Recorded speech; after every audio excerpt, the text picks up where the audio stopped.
Hello everybody and welcome to another episode of Lazio Lounge. I'm Vittorio Campanile, with me again Alistair McKenzie. Alistair, finally a big friendly match for Lazio against Bayer Leverkusen. Yeah, I know, and it was fantastic. It was worth the effort of trying to find somewhere to watch it online, which took up most of my day. But no, it was a really good game. Yeah, like I said on Twitter afterwards, it's quite hard to get too excited about friendly matches, but I think we can agree that for a friendly game, considering the level of opposition we've come up against so far, it was very promising. It was a really seriously good performance against a team we know are a good team because we've come across them so recently in the Champions League as well. Can I say we won the wrong match against Bayer Leverkusen? I would much rather win a friendly in Austria than a Champions League playoff. Absolutely. Anyway, it was really interesting because, against lower team, Inzaghi could try something different, but I think the team we saw today was what Inzaghi wants this season, and there were a lot of interesting things that I saw. I think there's a lot to talk about, and some positive points, and someone that concerned me a little bit. I don't know if Yeah.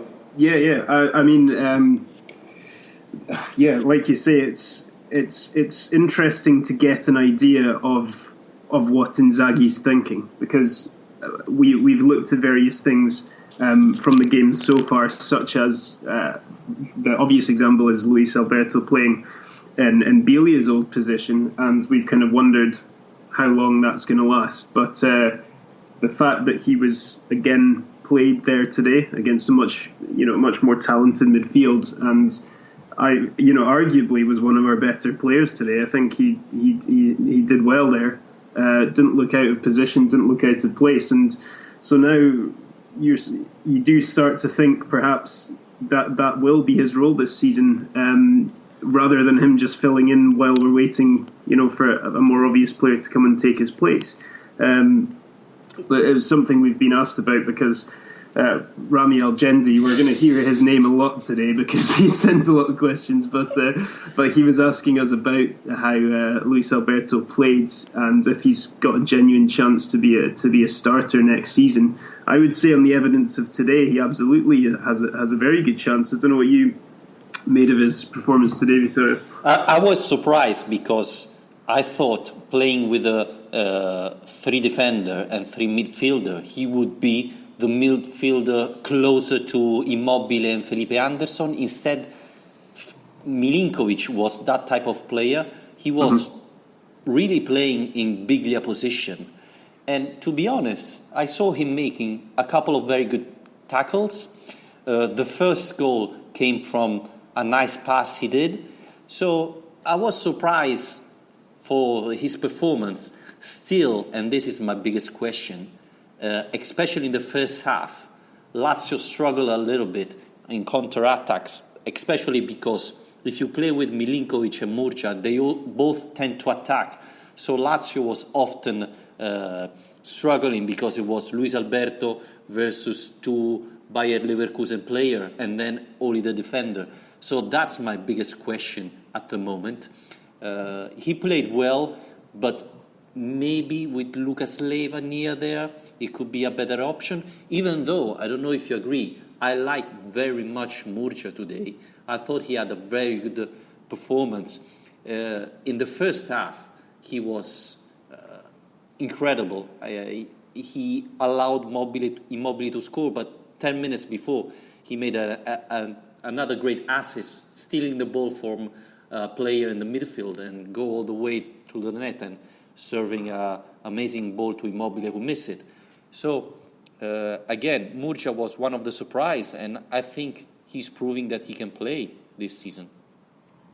Yeah, and another thing I liked about that midfield was just the speed of the counter-attacks, because when you have those 3 guys in there who are capable of picking out passes, Lazio looked very comfortable actually when, with a couple of exceptions, when they were soaking up the pressure from Leverkusen, they looked pretty comfortable and capable of being patient enough to win the ball back. But then as soon as we were winning the ball back, it was always Anderson it was going to. But the speed of transition from winning the ball to getting on the counter-attack was really, really fast. And that's very impressive, actually. And that's I suppose, the benefit of having guys like Murgia, Milinkovic-Savic and Luis Alberto all in the same midfield, is that all three of them are capable of doing that. It was a very quality midfielder, and if you think that in theory only Milinkovic-Savic is a starter of them three, makes you think a lot. I don't think Luis Alberto will start. I still think Lucas Leiva could play there, but again, having this solution, especially this year where you play in three competition, and seeing how Murgia and Luis Alberto perform, that's very, very good sign. Again, I don't know if probably playing with a bigger team you have to protect better the defense, but Luis Alberto is still learning that position, and he played well, as you said. Yeah, another question we've had is from Ibrahim Alberti, who's asked about Anderson, saying, I think Anderson will be more dangerous in his new position. What do you think? I think he'll certainly be more dangerous than he was playing in right wing back, I suppose, last season. But I think for anyone who's seen the game today, the standout feature was his link up with Ciro Immobile, which was fantastic. I mean, obviously the two of them, between them, scored all three of the goals, but just they seemed to have a really good understanding. And Immobile was dropping right back into defence to win the ball back sometimes, and Anderson would be the outlet for the quick counter attack, like I mentioned. And just between the two of them, it seemed like they just knew each other's movements, and they really enjoyed playing together. And you mentioned Murgia's assist for the first goal, which was very nice, and between that assist and Anderson's for the third goal, which is a brilliant finish, you've got two opportunities there where both of those players, Murgia and Anderson, could have taken the chance on themselves. But it was a very unselfish performance as well, which was really good to see, that everyone was, very, very intent on setting up chances and getting in the right positions, rather than, trying to get glory themselves, because you do often see that in friendly matches. You want to make a good impression to try and get in the team. It's a good chance to do it without much pressure on you. But today, everyone seemed to be on the same wavelength. And, Anderson really looks very promising in that role. I've got way fewer fears after today than I had done before, I think. I think if Felipe Anderson play all the season like this, then it's going to be a terrific season for Lazio. He was simply astonishing. Even in the first half, when the other team was still fresh, he was able every time to put them in big trouble. And Immobile missed two chances that even Djordjevic would have scored, and two amazing assists from Felipe Anderson. I'm surprised. I didn't think he could be that dangerous in this position. And yes, Bayer Leverkusen is not the team of 2 years ago, but it's still a very good team. And he did that against a team that will start the season before Lazio, so they are more fit than Lazio. And he was continuous, which is one of the biggest issue with Felipe Anderson. He was very good in the first half, but was as well performing really well even the second half. So if Felipe Anderson play all the season like this, then it's going to be really fun.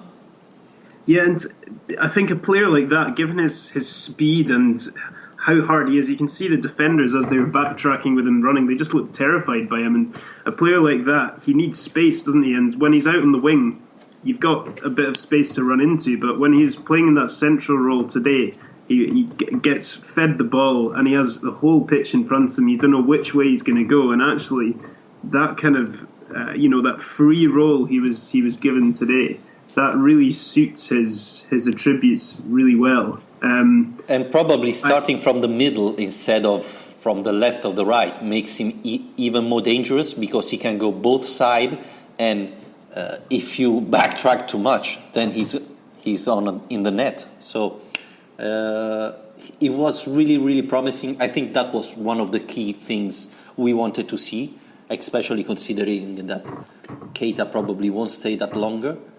So, I think the other thing as well is that one thing I was really wanting to see today was when those counter-attacks happened, you want to see the midfield get up and support them. Otherwise what can happen quite often is a counter-attack will go off, but you've only got one or two players running at the whole defensive line. It breaks down quite easily. But like you mentioned earlier, Milinkovic-Savic was always up there with those attacks. The wing-backs did a good job of supporting as well. So it's good to see how much energy they had. I mean, Anderson was brilliant. That second goal, he was the pressure that they were putting on the defence with the high press, paid off. I mean, he just nicked the ball, and that resulted in the goal. But hopefully, we can see that kind of high intensity style throughout the season. We all know it's quite hard to maintain that over the course of a whole season, but particularly if we don't have an awful lot of options. And once you take Keita out of the squad, it's going to be quite hard to keep that kind of quality up front, I think. Another question we've had from Ibrahim Albeti as well was asking if we think we'll see the Ciro Immobile of last season again. What do you think of that? I mean, you mentioned before he did miss a couple of sitters today, but at the same time he'd scored a couple of really good goals too. So he looks pretty sharp to me still. And this is something very interesting about Immobile. This is the first season he started the season with the same team he finished last year. So this is the first time that he do the full summer training with the same team, which for sure will help him.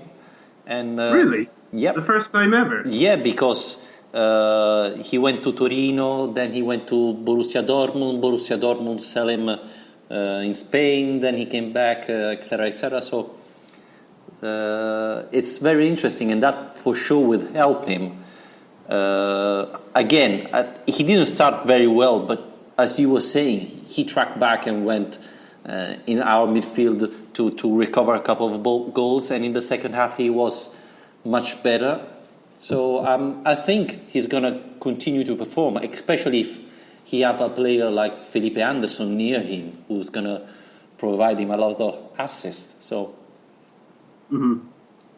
Well, you mentioned at the start there, Vittorio, that there were a couple of things that you weren't so happy about. So do you care to tell us what those are? Well, one we talked already. Luis Alberto impressed me, but if you see in the first half and in the beginning of the second half in particular, when the condition a little bit went down, Bayer Leverkusen had 2-3 very, very good chances. This is because Milinkovic-Savic and Murja like to push, so they're very good to run without the ball. But if Lazio loses the ball in midfield, like it happened a couple of times, then you offer too much space to the counter-attacks of the other teams. And Luis Alberto is not Almeida, let's put it like this. So he's not very good in that part. That's the part that scares me more.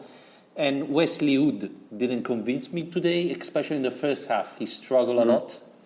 Yeah. So that's another thing to say. Usually when we play with a 3 defender, it's Wallace who plays instead of Hood. But today the Netherlands player played, so we have to see if that's an intention or just to give him a go.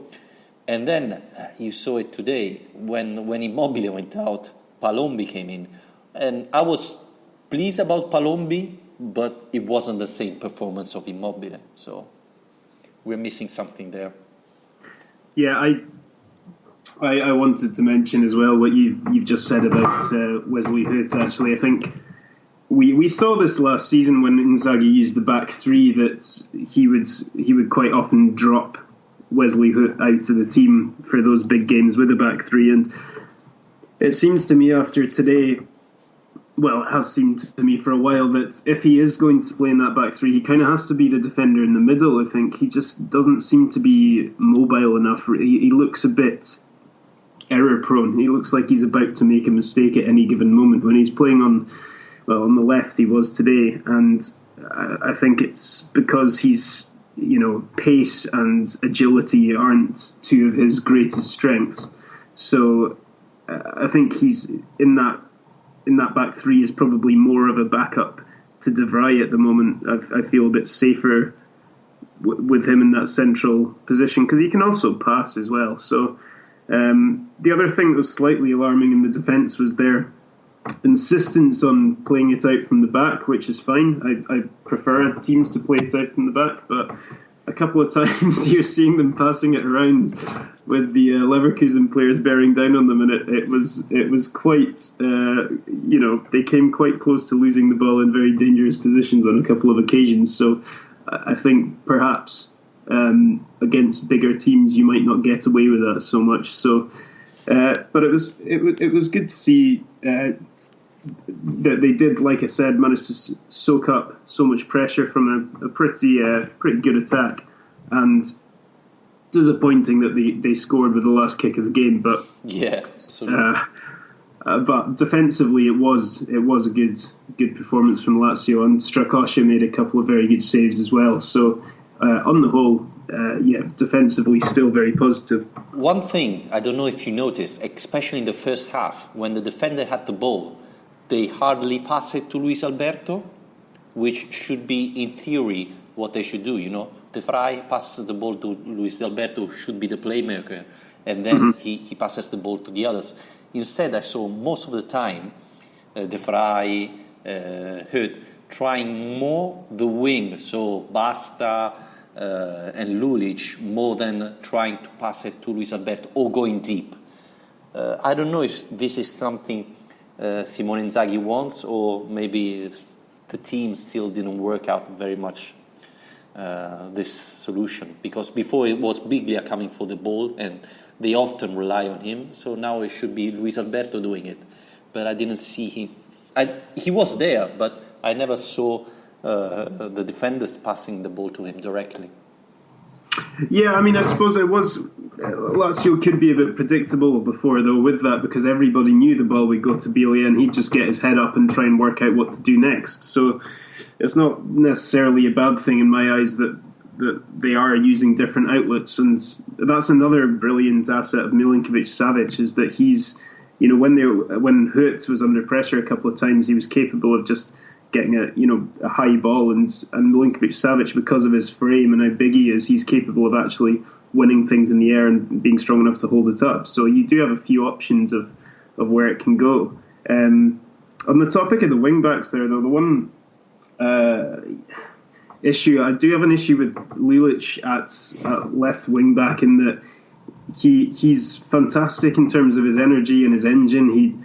He covers so much ground during a game. He just goes up and down, and he's a great outlet. He found himself in good space a lot today, but he's too right-footed. You kind of want your wing backs to provide that kind of overlap and be able to get crosses in, but we didn't really see that happening today. I mean, you can't really criticise it too much because we still created a lot and scored a lot of goals, but I'd quite like to see your wing backs hugging the line,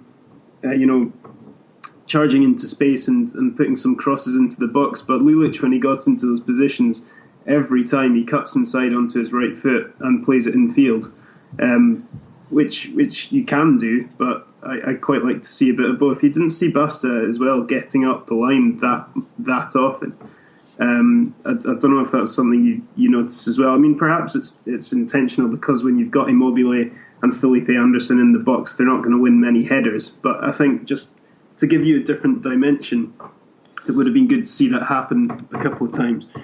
I think, and I told you already that Lulic will play a lot this season, but Lulic and Basta are two very smart players, so you can use them in a difficult situation. They're very good in defending. Again, there weren't a lot of cross, but with the Immobile and Felipe Anderson, you don't think you're going to score a lot of headers. The only one who can make the difference would be Milinkovic-Savic.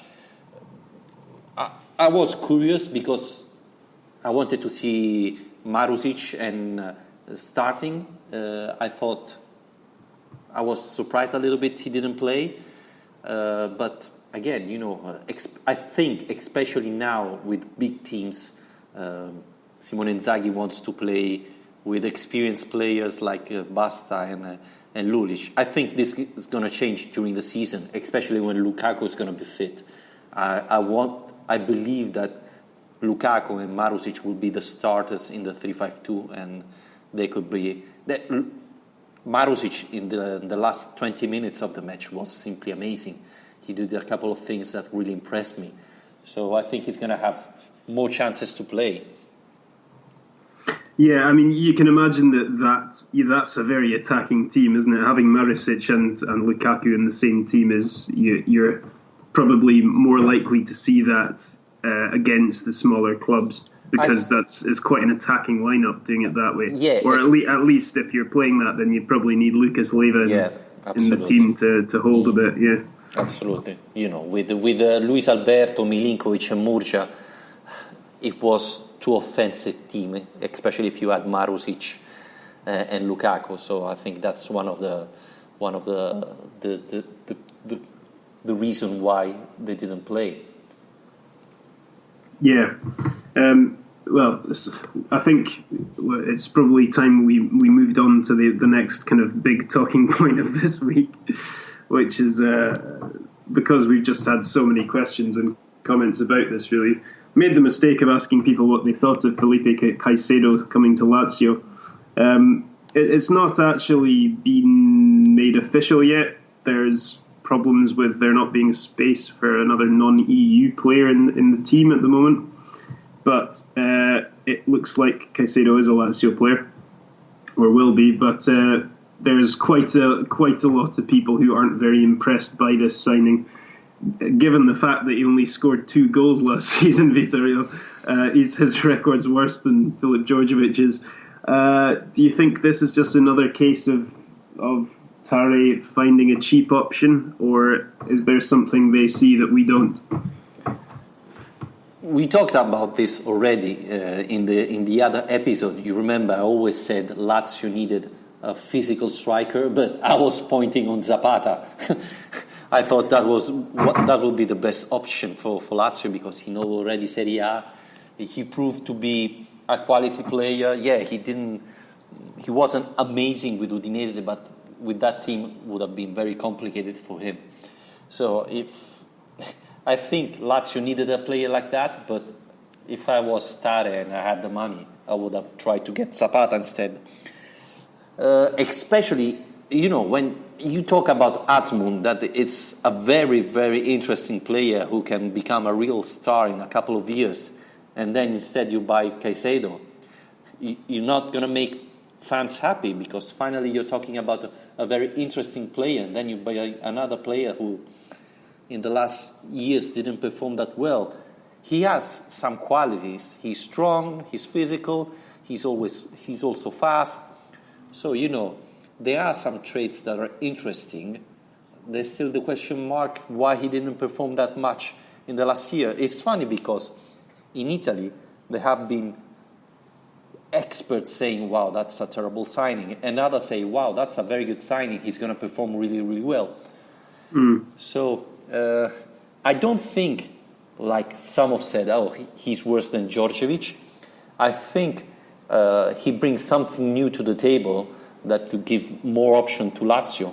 He has to improve the scoring, but it's even true that last year he had a problem with the manager, so that's one of the reasons why he didn't perform that well.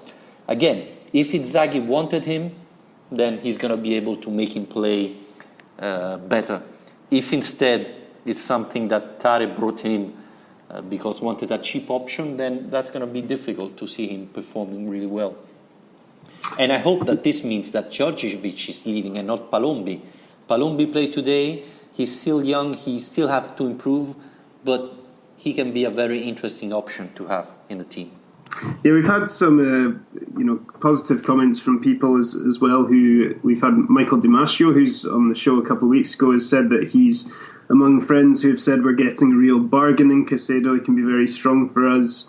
Torsten Gustafsson said he can be useful. He's a big, strong and fast player. And then also Bruno 5 has pointed out that he's competing with Djordjevic in the WAG stakes. So they might not be the best strikers, but just wow. So there you go. He's happy about that. For me, I'm not overjoyed. I don't think he's going to be a success, if I'm completely honest. And it also feels a little bit like a deadline day signing. It feels a bit desperate. And I'm not convinced that an awful lot of thought's gone into it. It just seems like if you're spending what the reports are saying, somewhere between 3 and 5 million on him, surely you can look somewhere else. Somebody who's at least got Serie A experience, or somebody younger, or I don't know. I mean, I hope he proves me wrong. I really do. But for me, somebody with such a poor goal scoring record is not really setting any fires for me. No, that's a problem. Especially now that you know that the club have the money because they sold Biglia at a very good price. You expect someone else with a big background. The thing is, the only thing, as I said, Lazio needed a striker like that. And in Serie A, usually, a striker very physical can make the difference, even if they're not that good. So that could help. But especially after you sold Biglia and you bought Lucas Leiva for a good price, 5 million. This means that you have like 12 millions available for another player. For me, this means that Lazio is going to buy another top player. At least I hope so. And I still think that he's going to be the replacement for Immobile. So when Immobile is not going to play, Caicedo is going to play. I don't think they're going to play together. So we'll see. We'll see. I don't know about you. I'm just still not convinced that's enough, though. I mean, you would hope that if and when Keita goes, that will be the big summer signing. If we're talking about someone like Brahimi from Porto, and all sorts of players have been linked with the club, haven't they? But you would expect that that's going to be the big investment, is the Keita replacement. That's going to be the signing that will make the fans happy. And if it's not, if Keita does leave and isn't replaced, then we're relying far too heavily on what we've got. And don't get me wrong, Anderson and Immobile is a fantastic combination to have in any attack. But like we've said time and time again, when we're in 3 competitions, we can't rely on it. And it was just a miracle last season that Immobile stayed fit and stayed on form throughout. Absolutely. So, yeah. And one thing, I don't know if you agree, is the match of today proved that midfielder, defenders, we have a lot of good players there, honestly. Murgia didn't convince me 100% this season, but today he played like a real pro against a very good team. Milinkovic-Savic, you know what I think about him. Then you have to add Luis Alberto in this position that was a positive surprise. Then it's Lucas Leiva that I think will show his talent. Di Gennaro played decently. I think he's still not fit enough, but at the end of the match he made a couple of good things. And Parolo, you don't have to discuss Parolo again, even if he was still recovering from an injury, so he wasn't absolutely fit. He proved that he's key in this team.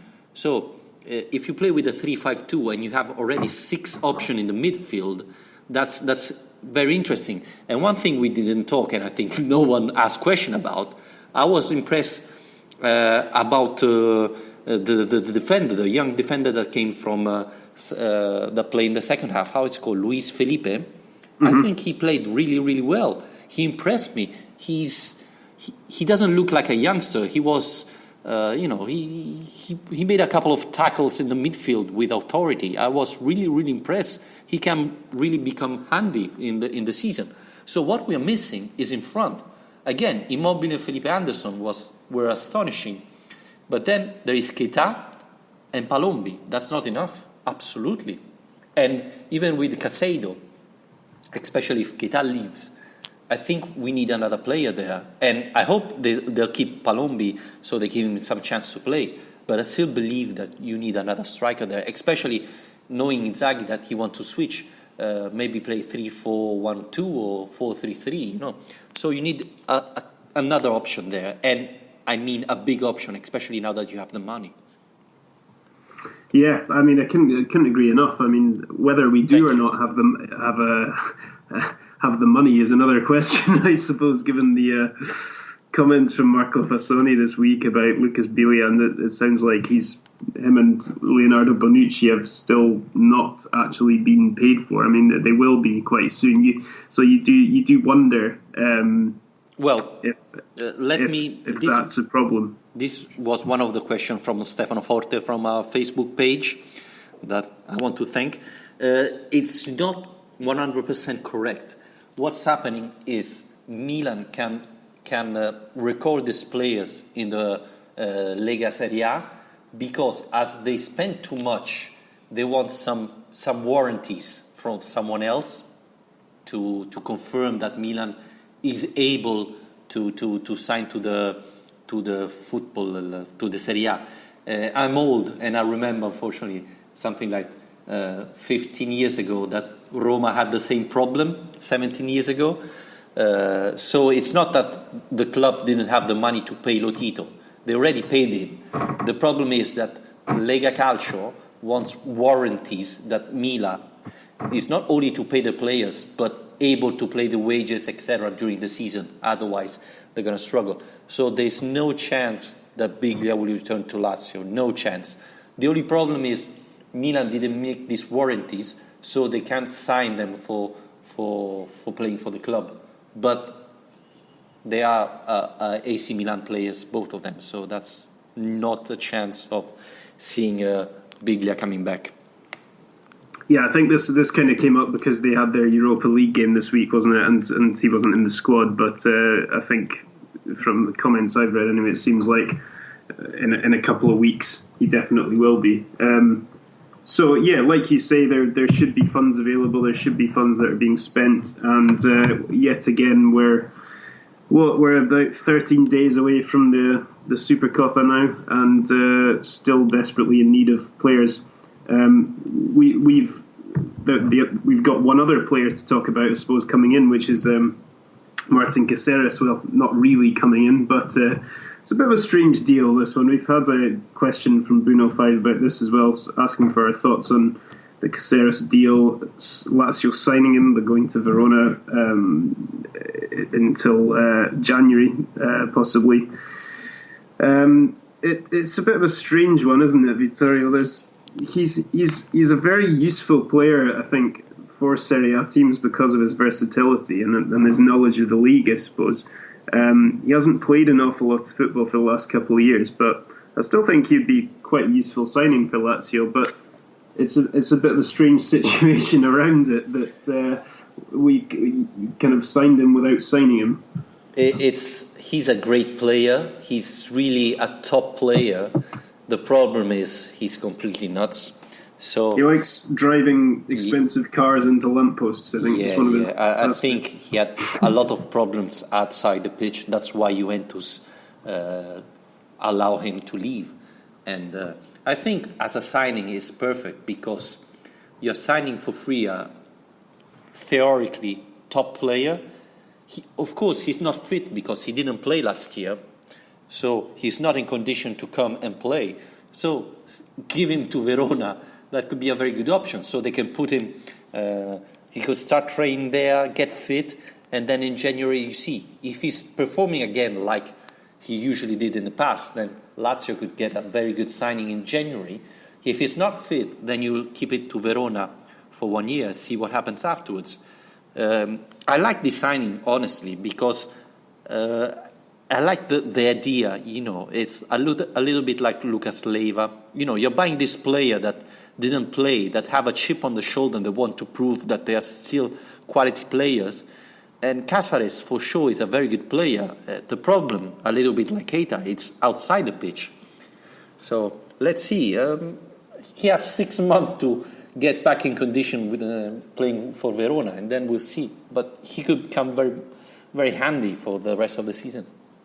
Yeah, absolutely. Because when he was playing in Antonio Conte's team at Juventus, he was you saw him playing at wing back on the left or the right or in a back three. So given that that's the system that we're going to be playing with this season, he's that he's already well versed in it. He's comfortable playing in that system, and really, in terms of adding depth to a squad, you couldn't really ask for anyone better, because there are very few players who are as capable as he is to do that.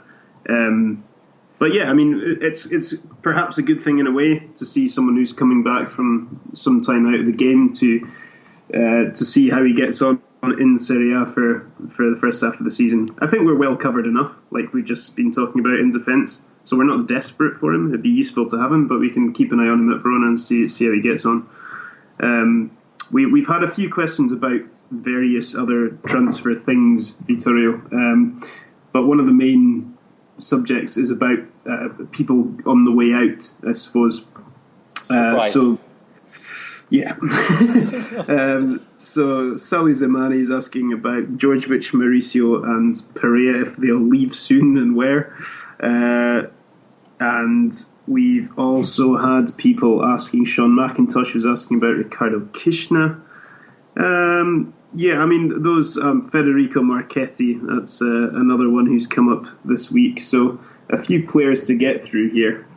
Start with Felipe Djordjevic. He's not been taken to Austria, so I think it's pretty clear he's not in Inzaghi's plans. They do want him out, but it's going to be quite hard to get him out because nobody wants him. Is that right? Well, he was in talks with Genoa, so with Lapadula things are getting a little bit more complicated, so I don't think Genoa is still interested in him. But I think Lazio could place him somewhere, but it can take time. Mauricio, it looks like he have a lot of offers, especially from Turkey, so he should be sold in a couple of weeks, let's say like that, theoretically.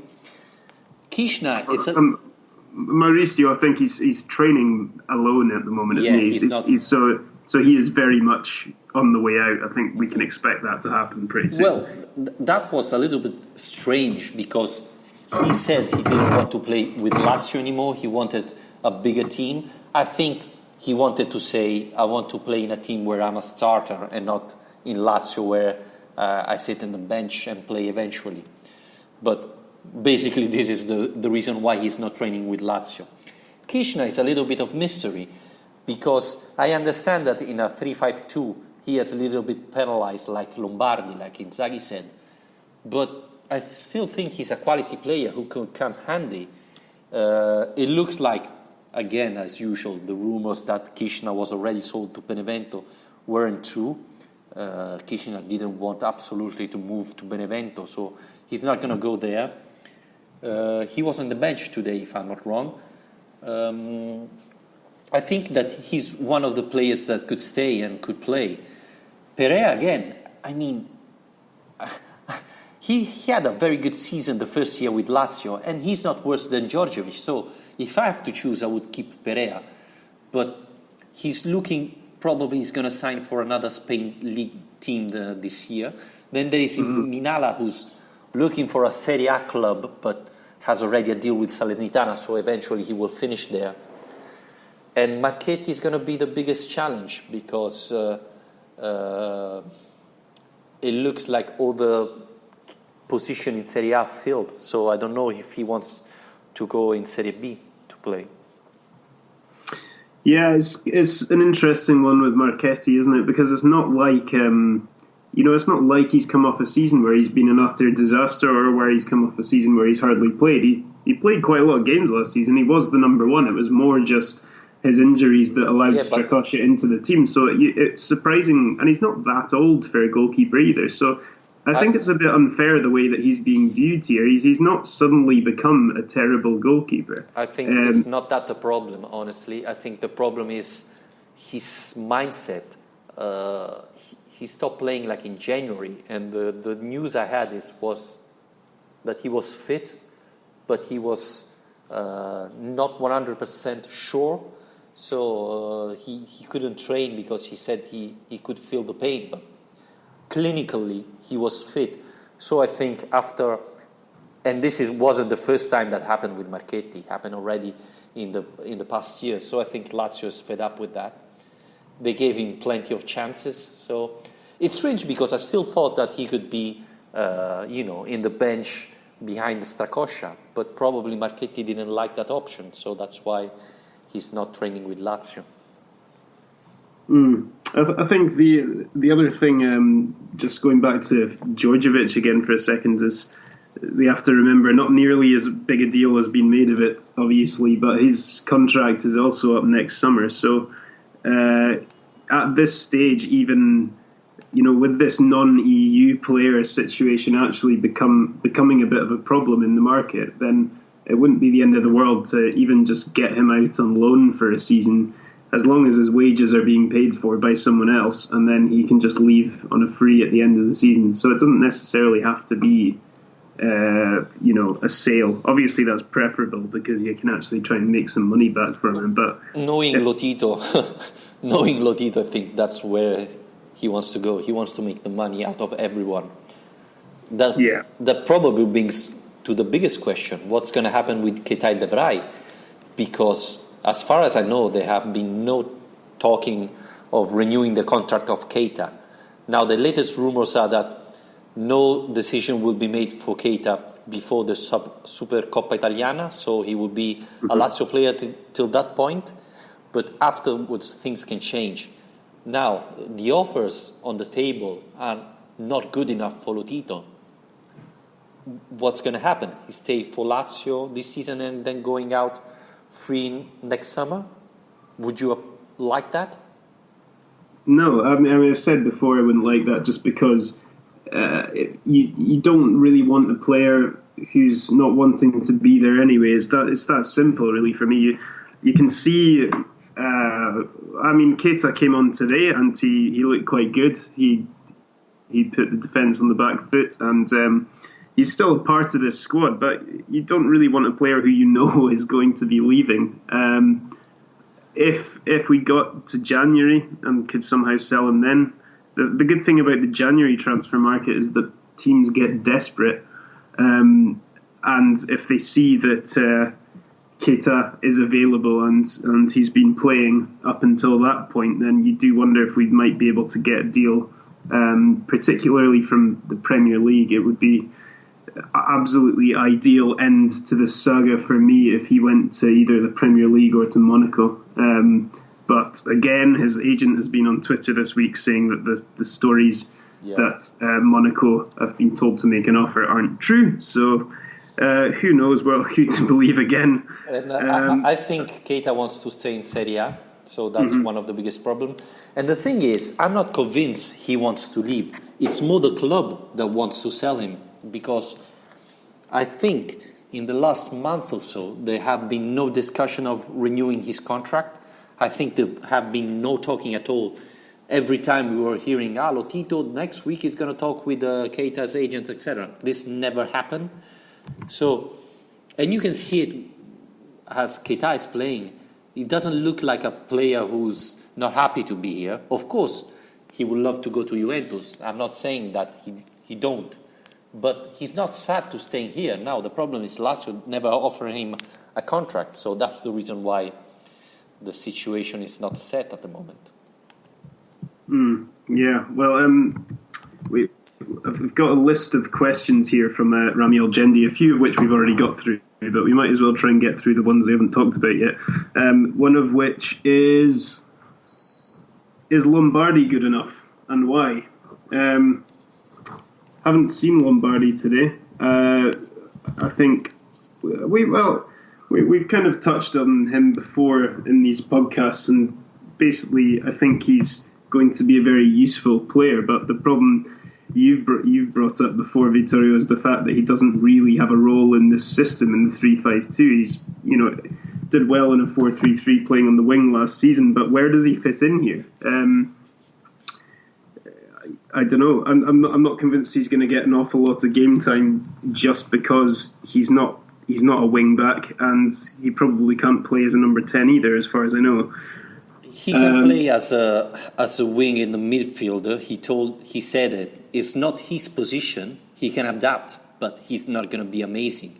The thing is, Simone Inzaghi said that this player will be penalized from this tactics, but he still wants it in the team. So that tells you a lot about Lombardi, how he trained, etc. Now the thing is, he started really, really well last year. I was really, really impressed. He really played well. And I remember I followed him when he was at Ancona, and he had a very good season there. So if you're telling me, can he be the new Keita? No, he's a different player. But he has quality. He's most similar to Felipe Anderson, so a wing that can help you in the defending. And again, he can come handy, especially if Lazio will change the tactics during the match. But today he didn't play, he didn't come in. But do you think he would be, the way I see it, even if he can play in those wing-back roles, with the players in front of him, Maricic, Basta, Lukaku, Lulic, Patrick, I mean, there's so many players who are going to be playing in those roles ahead of him, that would he not be better served going out on loan for a year? The problem of going on loan is that there's no guarantee that he will play, especially if it's a loan for 1 year without a recompra, etc.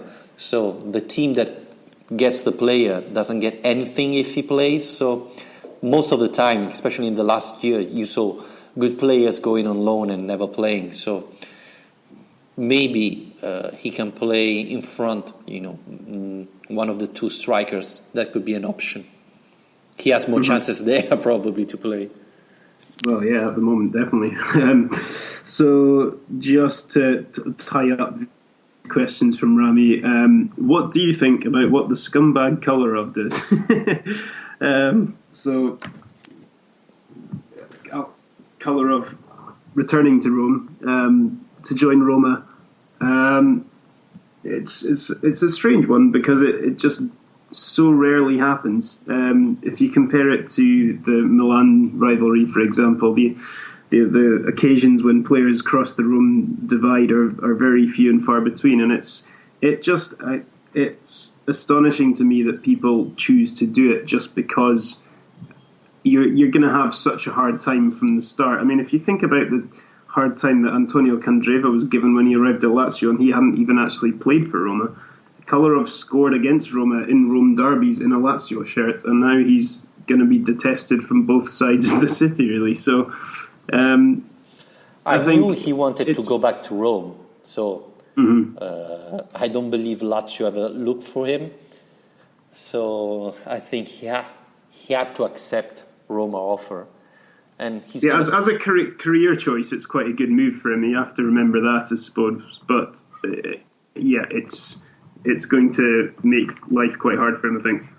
Yeah, and he's not the player that left Lazio that was an ascending player, a player that was a top player. I think he's pretty much done. So we have to see. I mean, I wouldn't say nothing to the player in the sense that he wanted to go back to Rome, and that was the only option he had. He knew that with Guardiola he would have struggled to play, and here in Rome he's going to be in the starting 11 probably. So, yeah. One other new piece of news from this week, just to finish up, I wanted to bring up was the fixture list has finally come out. It took its time. Is there anything any kind of points you want to make about this? I mean, Lazio starts at home to Spal, who we've already played in pre-season, then an away trip to Chievo. I think it's actually quite a tough start. I mean, obviously, the opening game is perfect. I mean, you couldn't really ask for more than playing a newly promoted team at home, but the fact that we've got Milan and Napoli and Juventus all pretty quickly, and an away trip to Genoa, which is always a disaster. It's quite a tricky start. So I mean, it's good for the first couple of games against Spal and Chievo. You would think kind of need to win those to get the momentum going into the other games. But the one thing I would say is that it's probably the best time of the season to play Milan, because they've signed so many new players that playing them 3 games in is probably better than getting them halfway through the season when they've had more time to gel. So being at home to Milan is in week 3, I think we can be quite confident about that game, in my opinion. Yeah, I was going to say that it's very good to play against Milan in the first weeks of the Serie A. There is something very, very rare that never happened. Last match against Inter. I think in the last 10th season, Lazio-Inter was one of the last 2 matches of the Serie A every single year. This is incredible. And again, Lazio-Crotone. This time it's not the last one, but it's the second last. So it's weird. It's weird. It's incredible that they take this long to release the fixture list, and then it's exactly the same fixture list from last season. Absolutely, yeah. It's and the Rome derby as well in the kind of mid to end of November. It's as usual, I should say. As usual, yeah. So it's a decent start, and it's quite, for me it's good to finally have these fixtures printed, just so that we can actually start looking forward to the new season, because it's been great to actually spend a Sunday afternoon today watching Lazio again instead of reading transfer stories. Yes, the thing is, if you see till the 3rd match of Serie A, the transfer market will still be open. So the question is, will Lazio team change between the first, the second, and the third match of the season? I think it still can happen, and that will change a lot of Serie A teams, I think. And this is something I really don't like about the new football. I think when the Serie A start, no more signing are allowed. Instead, there are going to be a lot of players changing team after the first or second match of Serie A, which is not very good. Yeah, definitely. Knowing us, it will be a last-minute scramble to try and get some players through the door. So we'll see. But anyway, that's I'm out of questions from our readers for today. But once again, thank you to everybody who's sent them in. Sorry if I've managed to overlook some. You can send me abuse on Twitter if you want. But keep them coming for next week as well. Yes, absolutely. And let's see if Lazio sign finally Caicedo or someone else. I still believe there is money for a big signing. And looking the team today, I think it's going to be forward, a striker. So we'll see what happens next week. Lazio's coming back from Austria.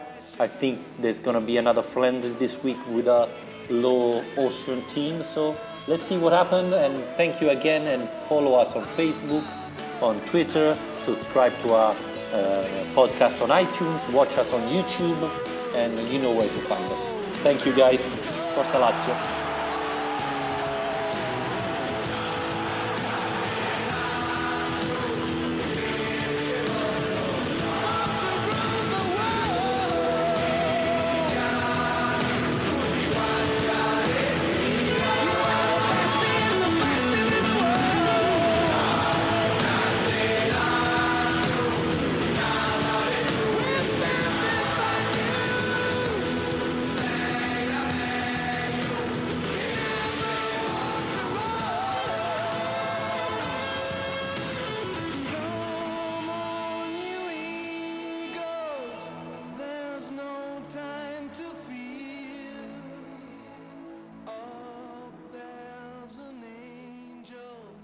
Watching